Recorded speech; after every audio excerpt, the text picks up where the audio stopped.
tudo bem? Na aula de hoje a gente vai falar sobre gêneros orais. 3 gêneros orais bem utilizados, bem úteis para a comunicação em sala de aula e para a comunicação em sociedade.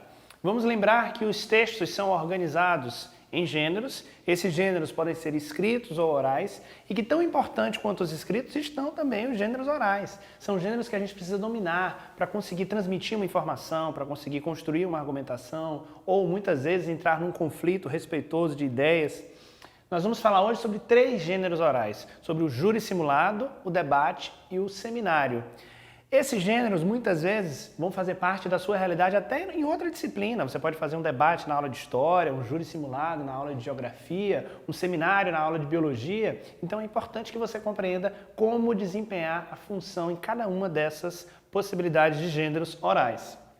Vamos começar falando sobre o debate. O debate é um gênero oral, a gente chama muitas vezes esse debate de um debate regrado, ou seja, um debate construído em cima de determinadas regras.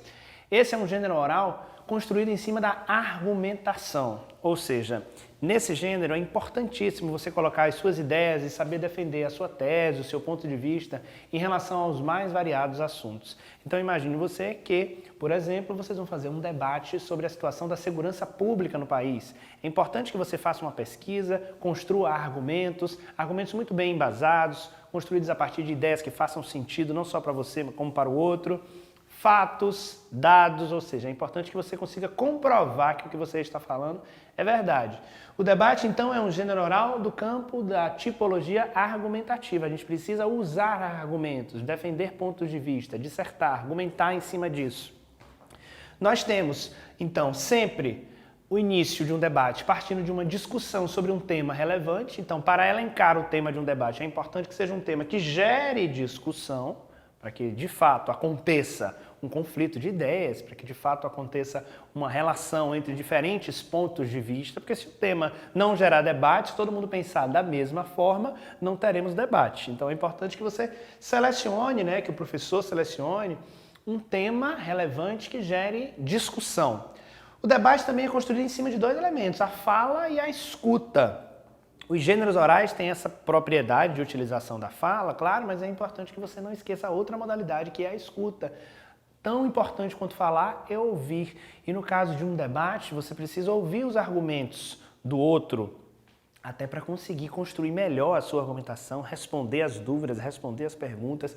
Quando começa de fato um momento de conflito e de interligação entre essas ideias, é preciso que você esteja muito seguro do que você quer falar e a gente só consegue expressar essas ideias bem se a gente está ouvindo bem. Então, não esquecer que não pode monopolizar a fala, ou seja, só você falar nesse debate. Não, é preciso regrar, é preciso organizar.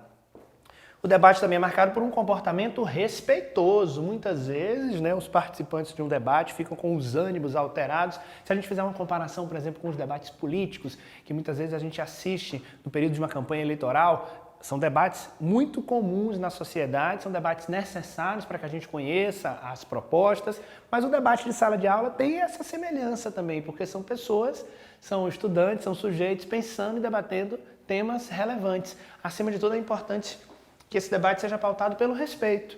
Então, por mais que você não concorde com o outro, você não agride, você não ofende, você apresenta argumentos, você mostra por que o seu ponto de vista talvez seja o mais interessante, nunca desrespeitando o outro, nunca diminuindo o argumento do outro expositor. É importante pensar nisso, porque um debate é pautado em cima de relações respeitosas. Nós temos também a construção de argumentos e contra-argumentos, ou seja, a chave do debate é construir bons argumentos. Você tem que estar seguro de que o que você está falando faz sentido, é verdadeiro. Então, pense, estruture uma tese, elenque os argumentos que sustentam essa tese, vá atrás de dados, de explicações, de depoimentos, de comprovações e fique alerta para os contra-argumentos, porque você pode apresentar um ponto de vista e o outro grupo, ou a pessoa que está com você, o seu oponente no debate, contra-argumentar, ou seja, apresentar uma objeção, um argumento contrário ao que você falou. Você pode fazer, por exemplo, um debate sobre questões voltadas para a segurança no trânsito. Alguém pode acusar, por exemplo, que esses problemas são causados pela fragilidade das leis, por exemplo.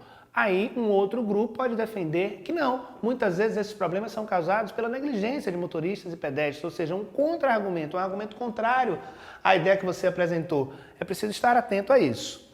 Um debate também conta com elementos, com pessoas, com sujeitos desempenhando funções, a função de moderador, a função de mediador é uma função importantíssima. Mediador, moderador é aquela pessoa que vai controlar esse debate, vai ser de certa forma o apresentador, que vai definir regras, o que vai definir o tempo de fala. Essas regras e definições muito bem estabelecidas e concordadas com todos que fazem parte, mas o mediador é fundamental para conseguir estabelecer a organização. É ele que vai mediar o tempo, é ele que vai controlar essas falas, é importantíssimo. Muitas vezes na sala de aula pode ser o professor, um estudante da turma, fazendo esse papel de mediação. Porque os debatedores, às vezes, estão ansiosos, estão empolgados com suas falas, podem se perder diante de determinadas regras específicas do gênero. Existem também as réplicas e as tréplicas, que são respostas que são dadas ao longo do debate. Você fala algo, a pessoa quer rebater o que você falou, depois essa fala volta para você e esse movimento pode acontecer de resposta e de tréplica também. Isso é muito comum nos debates políticos. A chance que a argumentação e a discussão não acabe logo no momento inicial. Então a pessoa pode responder, depois essa resposta pode voltar no sentido de uma tréplica. Há também a importância, como a gente falou, das rodadas regradas. Então é preciso estabelecer quantas rodadas vão compor esse debate, qual o tempo de cada rodada, o que é que cada pessoa vai falar em cada rodada, os temas são livres, os subtemas dessa discussão são livres. É preciso que tudo isso seja regrado de forma muito rígida, para que tudo funcione de uma maneira interessante. Outro gênero oral muito comum no ambiente escolar é o júri simulado, muito semelhante ao julgamento, essas questões da ordem do direito, da justiça. Os estudantes adoram participar desse tipo de situação que simula um júri. O júri simulado geralmente vai levantar possibilidades, discussões que possam ser julgadas. Então você pode fazer o julgamento de um personagem, de uma obra literária, ou você pode julgar alguma questão de ordem geográfica, histórica, social, filosófica. Ou seja, é preciso que algo ou alguém seja julgado para que você possa de fato fazer uma discussão desse caráter. O júri simulado começa com a apresentação da sessão pelo juiz, o juiz dizendo qual vai ser o tema, o que vai ser julgado, quem vai ser julgado nesse júri, por que esse júri é relevante, quais são os argumentos necessários para colocar essa pessoa, essa questão em julgamento. Em seguida nós temos a fala do advogado de acusação, porque alguém tem que fazer uma acusação para que o julgamento aconteça. Então essa fala desse advogado é importantíssima para esclarecer o porquê da realização daquele julgamento e qual é a acusação, ou seja, o que de fato você vai acusar em relação àquela figura. Por exemplo, se é um julgamento simulado sobre a personagem Capitu, do romance Dom Casmurro, de Machado de Assis. Se você for fazer essa acusação, você tem que apresentar inicialmente quais são as provas, quais são as causas, as razões que justificam essa acusação. Em seguida, nós temos a fala do advogado de defesa, que já propõe uma tese de defesa, ou seja, por que aquele réu é inocente e por que ele tem como provar aquilo ao corpo de jurados e influenciar na decisão final. Então, depois que alguém é acusado, alguém precisa receber essa chance de defesa por meio da fala do advogado. Durante a sessão, o juiz organiza também a fala das testemunhas essas que são interrogadas pelos advogados de defesa e pelos advogados de acusação, participam dessa simulação. Muitas vezes esses alunos, esses estudantes que vão interpretar esses papéis estão simulando personagens da vida real ou de uma obra ficcional e precisam incorporar esses personagens para responder as perguntas dos advogados de acusação e de defesa. As testemunhas são elementos-chave na hora de um julgamento, porque eles esclarecem questões relevantes e podem muitas vezes mudar o resultado, mudar o ponto de vista dos jurados. Nós temos um corpo de jurados analisando, por isso que é um júri. Esse corpo de jurados pode ser composto por estudantes da turma, por professores, por pessoas de outra turma.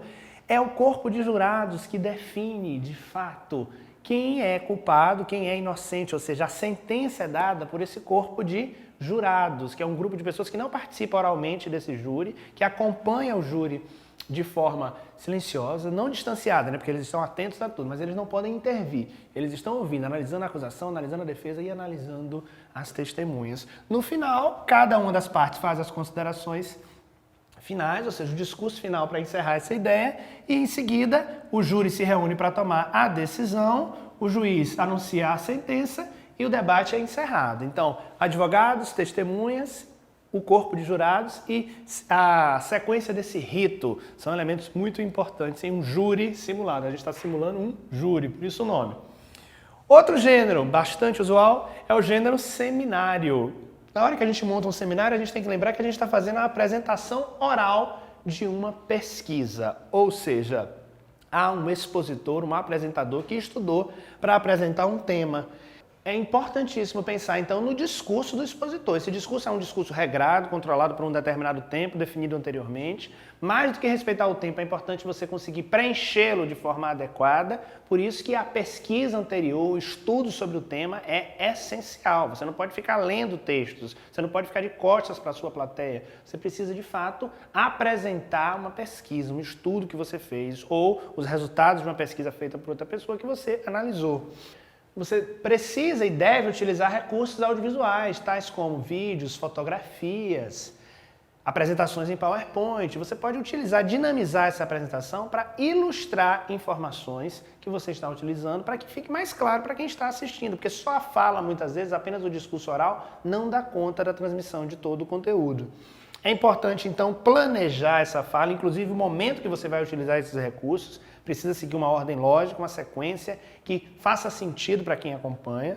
É preciso pensar também que a variedade comum utilizada em um seminário é a variedade formal, porque o contexto é um contexto formal, então você usa a norma padrão, você tem um discurso organizado, às vezes até ensaiado, não necessariamente lido, decorado, memorizado, mas um discurso ensaiado, planejado no sentido não da repetição integral de palavras que você memoriza, mas na organização dessa fala, para que não fique confuso e fique parecendo um bate-papo informal, uma conversa entre amigos. Não, o seminário é um gênero formal. Muitas vezes vai seguir essa recomendação, a não ser que seja um caso bem específico de um seminário informal, que não é muito comum.